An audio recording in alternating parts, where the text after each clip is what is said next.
NASA has given a list of demands that they need implemented before the next election. One of them is for your removal. Will you resign from the IEBC? Well, the question is whether I resign or I don't resign. The question will be whether we'll be ready for elections on October 17th. I think the question is much bigger. As an elections manager, I've seen all this. I know how complex the process is. And it's not about individuals. It's about the entire system. Are we getting the system ready for the election? But they're saying there will be no election on October 17 with you in charge. So they're not going to this election if you're still in charge. Well, it's not the first time this has been said. I know that my team is dedicated to ensure that we fulfill the constitutional mandate and in accordance with the Supreme Court decision, which said that the Commission must go back and conduct elections. And the Commission must go back and conduct elections because yes. it did not conduct the last one in accordance with the law and the Constitution. Right. So the question is, the demands that I've seen, quite a number of them, based on the media reports, what is possible to be undertaken within the shortest time possible to ensure that we're ready for the elections. And as I said earlier, the Commission is meeting the stakeholders tomorrow, and they'll be able to go through those issues. And what is important is that as a country come together and say, this is what is possible before the election. Is one of those possibilities you live in the Commission? Have you considered leaving the IEBC? I don't think I should be part of the metrics at this point in time. I should not be part of the metrics in terms of whether me being there or not being there. They have a greater challenge, which is, will the country be ready to deliver an election to the standards set by the Supreme Court? And I can tell you that if it continues this way, then most likely we may not get there. So I think we need to shift the focus because the greater interests of the country that go beyond Chiloba. Do you feel personally responsible for the nullification of the last presidential election? In terms of responsibility, I would say that from a leadership point of view, to me, it was a low moment to get to that particular level, given the efforts and investment that we had made. And I keep on saying that this having been one of the best managed elections around the region in the history of our country, how come the Supreme Court nullified that election? So you believe that this last presidential election was one of the best managed? Yes, I do believe so. And we are victims of our own successes. And in this case, that yes, while we had achieved quite a lot in terms of our processes, and because of the level of transparency of the process, we gave opportunity for other institutions to look into our processes and found that there were some failures. But if you compare in terms of operational efficiency and processes, we are far much ahead. And that's perhaps why many Kenyans said we had run a good election overall until the Supreme Court. As CEO, do you believe through acts of omission or commission, you contributed to the illegalities and irregularities that led to the presidential election getting nullified? Again, I'll tell you, I've not seen the details from the Supreme Court. It would be wrong or it would be presumptuous of us to say that so-and-so is guilty, takes responsibility because of a certain act or omission. Even without the full judgment from the Supreme Court, your own chairman appears to believe that this was a massive indictment and pointing out, for instance, 9,334 times his login, his username and password were used against his knowledge, and laying that blame squarely on you and asking you to take action. Larry, if you read that memo, which I said again was an internal memo that happened to be in the public domain, wrongly so, we do not have issues with responding to the question, and I've said that we've responded to those issues. Please respond to this one directly. Why were there nearly 10,000 transactions in a username and password of the chairman, which was created against his will? Let me inform you of something else. That by the time we went to the election, we had put together our KIM system for purposes of transmission of results from the polling station of the National Tallying Center as well as the Constituency Tallying Center. But when the Court of Appeal made a decision that the results from the Constituency Tallying Center shall be also electronically be transmitted to the National Tallying Center, it meant that from an operational point of view, we had to come up with a new procedure. And that procedure was laid out and the infrastructure designed for that particular purpose.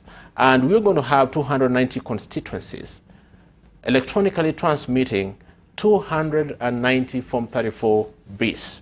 And when they do that, they transmit to the National Tallying Center, where the responsibility of the National Tallying Center is. And the chairman is the National Returning Officer for this purpose. And given the nature of the transactions that are supposed to go on at the computer, the procedure that we put in place was we were going to have a receiving desk. And this receiving desk will have two clerks or two officers who will be undertaking clerical duties, which include downloading the forms from the computer once they've been sent or scanned by the returning officers. And it is that account, which we call the name of the chairperson of the National Returning Officer, used for that particular purpose. And in the course of the transaction, what happened is that every time returning officers will send the data, it's not that they got 100% every time. So there was an iterative process where you go back to the returning officer asking them to resend, to scan properly, and that entailed deleting some of the forms that were not appropriate and allowing the forms that were appropriate. So it was more of a transactional account. And in that case, to enable the National Returning Officer be able to discharge their mandate. It was more clerical. You didn't expect the chairperson to sit down behind the computer to do that kind of work. And from where we sit, and we've been able to explain that. Why couldn't that have been done by somebody else's username? Why not your username? Why not another officer? I mean, he was our chairman, the National Returning Officer. Maybe next time we'll be calling it a presidential result or something like that. But the process in terms of what goes on will not be different. Did Davis Chirchir, President Kenyatta's chief agent, log into the system and edit any information in there? Good question, Larry. I've seen that circulating around in social media here and there.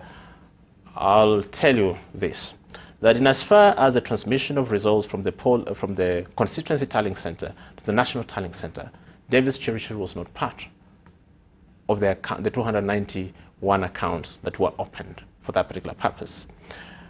Davis Chirchir and 8 others representing the 8 candidates. If you remember, on the second night of the election, when we were receiving results, the commission made a decision to allow all the presidential candidate agents access to the back end of the transmission system where forms were coming from the polling stations to the National Tallying Center, which was separate from the constituency to the National Tallying Center. All the 8 presidential candidates had access. So the fact that we are introducing Davis Chirchir and someone Wafuho, that is the agent for Jirongo, and blacking out other candidates, we think is not being done in good faith. So in as far as we are concerned, all agents, and we have evidence, all agents were given access on an agreed framework to view the forms 34As that were coming from the polling station, the National Tallying Center, and had nothing to do with the 34Bs from the constituency to the National Tallying Center. Is the IEBC ready to conduct the election on October 17? We're getting ready for that. We have 35 days or so to go.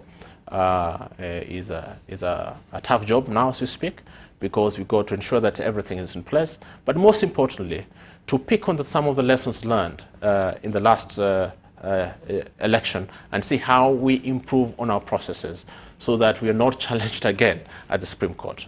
And we don't have much time left. How can the IEBC be ready when there seems to be internal turmoil and disagreement between the Secretariat and the commissioners, leading to this memo ending up in the public domain?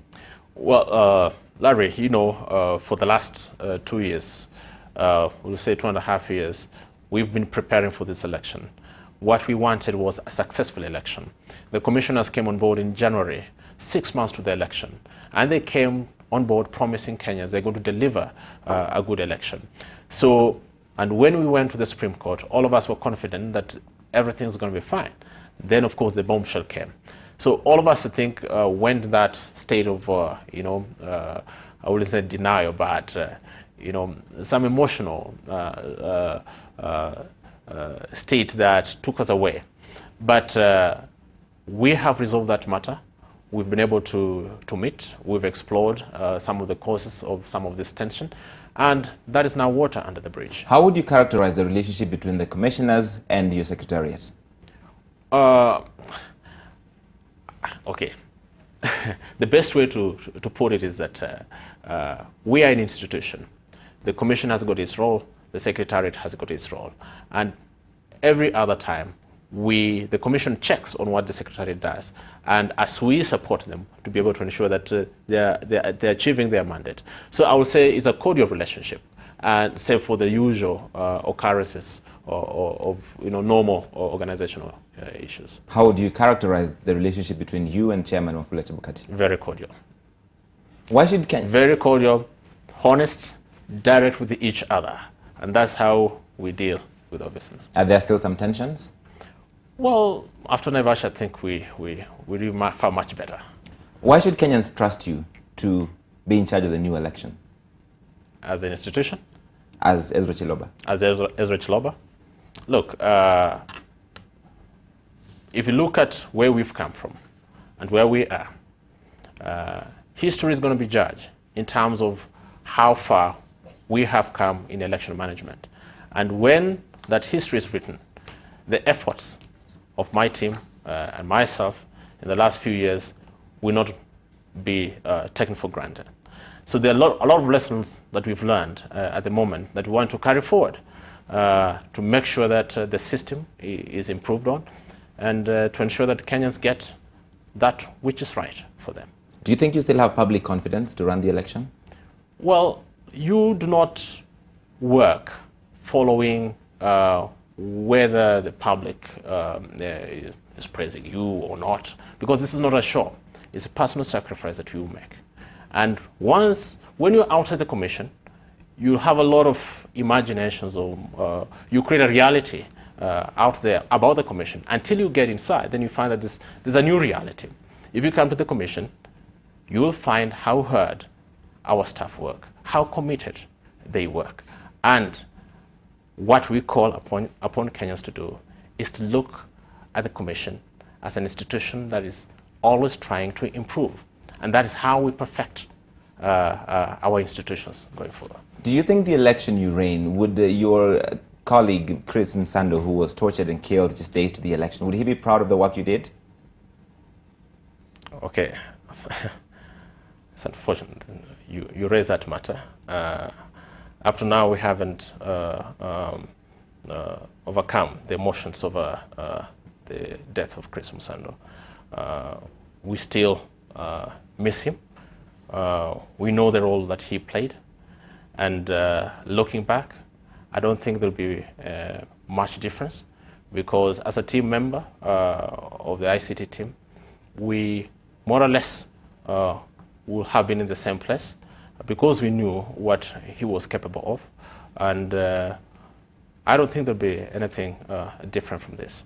And he'll be devastated just like all of us. Do you think his death in any way affected your technical capacity or all of the technical issues that you had in this election as a result?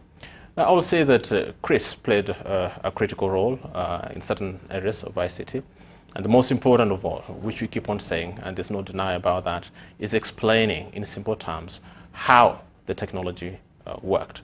And one of the things we've realized, and today when we met at the commission, we said one of the critical areas we need to invest in is explaining in simple terms how our processes work. And this is what we also observed during the Supreme Court case. It appeared that we were carrying out a process that not many Kenyans understood how that process worked. It was some kind of disruption that had happened in the system. So in terms of technical capacity to explain simple terms, that is the role that Chris will have played very, very well. And it's now our commitment to ensure that we actually just move in that particular direction. And finally, will we have an election on October 17, based on the political noises we're hearing? In as far as the commission is concerned, our commitment is to have elections on October 17th. And that's what we're working on. We already started, we shared the plan with the public. Our team has already started working on the logistics the procurement of the critical materials, because we don't have much time. What remains, which is critical, that we need to focus on now is how technology is going to be deployed. And we hope that the conversations that we're having with the different stakeholders, including political parties, is going to help us to be able to deal with those challenges that are ahead of us. But which is most important is that, we need to have a country after. We need to strengthen our systems after. And this is another opportunity for us to do that which is right. And Kenyans must always be proud of their achievements, not make progress and regret with the 10% on the 10% that you've not achieved. Let's be able to count our blessings and move forward as a country. All right, we'll leave it there. Ezra Chiloba, thank you so much for making time to speak to us tonight. Thank you, Larry. The CEO of the IEBC, Ezra Chiloba, calling this the best managed election in the region.